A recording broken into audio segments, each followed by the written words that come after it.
Nakakaiyak, nakakakilig, Nakakatawa, nakaka-inlove. Dear MOR. Dear MOR.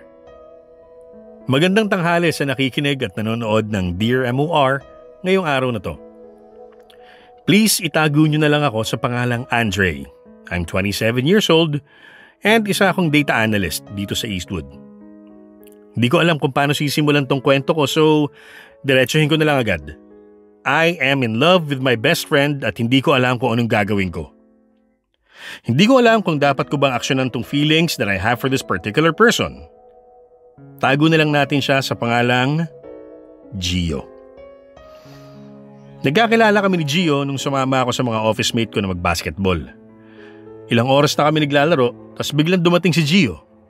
Apparently, kakilala nitong si Gio yung isa sa mga office mates ko. Matagal na raw siyang di nakakalaro kaya nung niyaya siya maglaro, payag siya kagad. Hindi ko alam kung ano nagising sa akin pero pagtungtong ni Gio sa court, nabuhay ang pagiging competitive ko. Ako talaga nagbantay sa kanya. Kada attempt niya sa tira, andun ako para pigilin. Bukod sa competitiveness, may iba pang nagising sa akin that day. Pagkatapos kasi ng laro namin na yun, hindi na maalis si Gio sa isip ko. Literal na matutulog na lang ako Tapos bigla siya magpa-pop up sa utak ko. Aaminin ko, nung medyo bata-bata pa ako, attracted na talaga ako sa mga kapwa ko lalaki. Well, nasa loob pa ako ng closet nun, so wala din akong ginawa para isatisfy yung attraction na nararamdaman ko. Eventually, nabaon na lang siya sa nakaraan and I did not look back. Naisip ko na lang na dala lang ng kabataan ko yon and nothing more.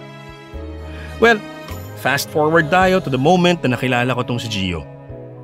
Lahat, as in lahat ng repressed feelings ko, naglabasan lahat. I am attracted to Gio and hindi ko alam kung anong gagawin ko.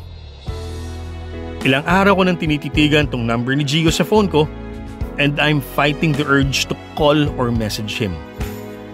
Marami ako naging crush in the past. Marami din ako naka-fling. Pero itong kay Gio, iba to.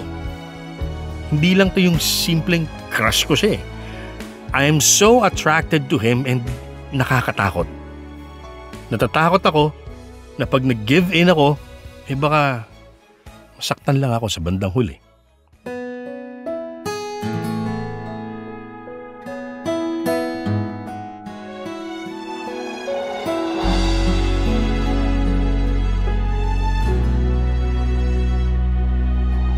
Parang di mo nadama mga pahiwatig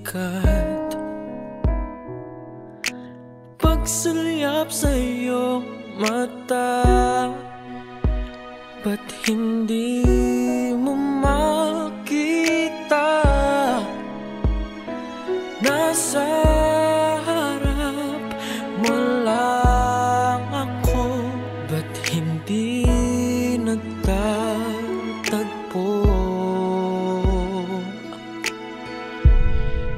Itatago na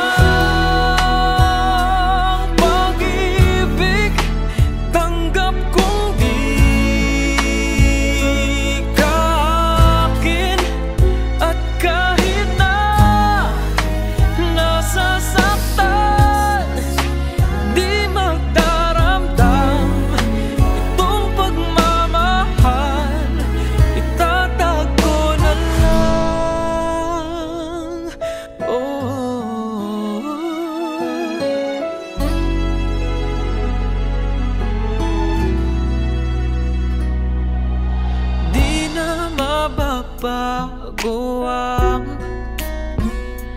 kapalarang sa tinalaan. Gayon pa may nandito lang, iibigin ka sa malayo man. Nasa harap mo lang ako, ba't di nagtatagpo?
di magdaramdam itong pagmamahal, itatago na lang.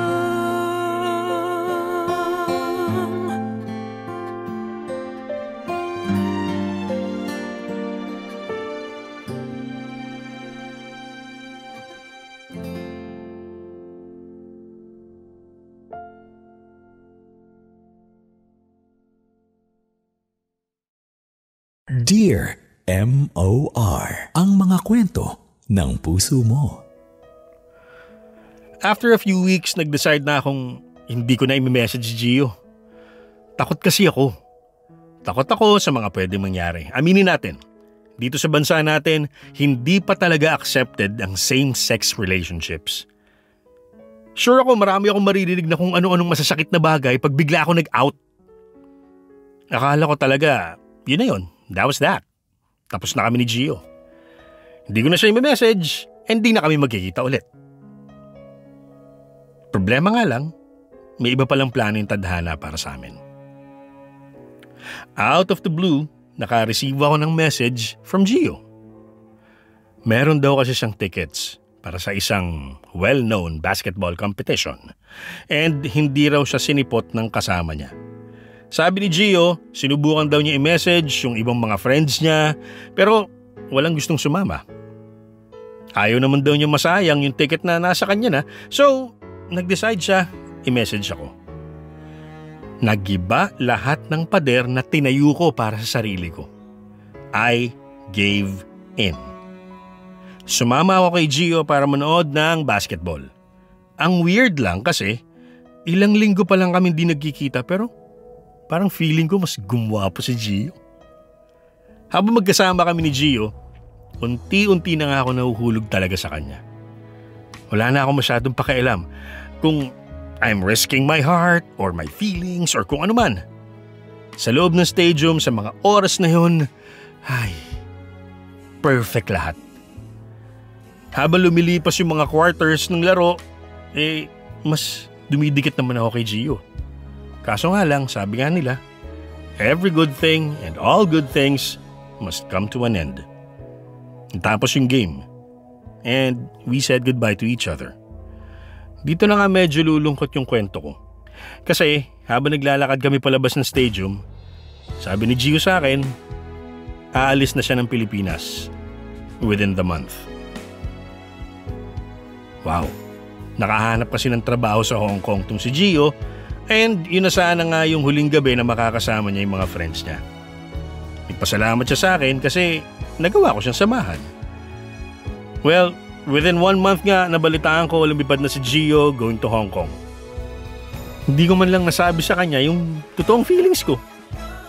Siguro, kung nakikinig man siya ngayon, gusto ko na lang sabihin sa kanya na mag-iingat siya palagi. Gusto ko ring malaman niya na may isang Andre na nagmamahal sa kanya dito sa Pilipinas. Maraming salamat sa pagbabasa ng kwento ko and more power po sa inyo at sa lahat ng bumubuo ng Dear M.O.R. Nagmamahal, Andre.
Kung di na mapipigil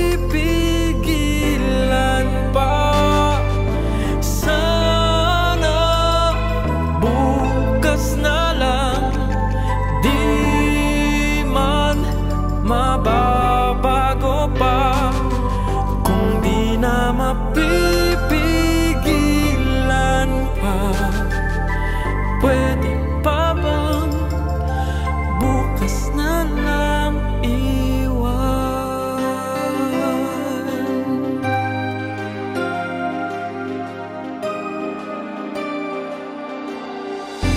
Hayaan sanang kahit man lang sa nalalabing oras mabalikan mga gabing kay saya, ating iwanan, bibitawan, kaya't nga ang aking dinadalangin. Sana bukas na lang, kahit huli ng lahat, kung di na mapipigilan pa. Sana bukas na lang, di man mababago pa, kung di na mapipigilan pa. Pwede pa bang bukas na lang iwanan mo ng alala, dadalhin sa pangungulila? Oh, maaari man lang ba isang araw pa mahalin pa kita?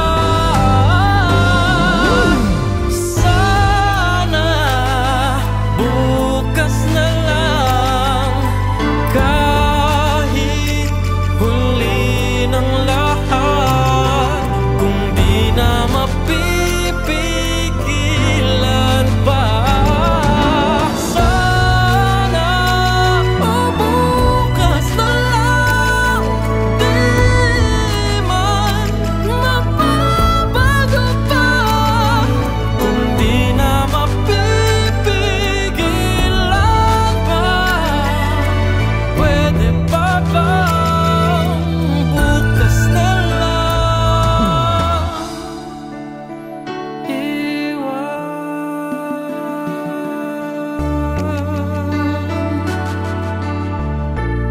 Sana bukas na lang.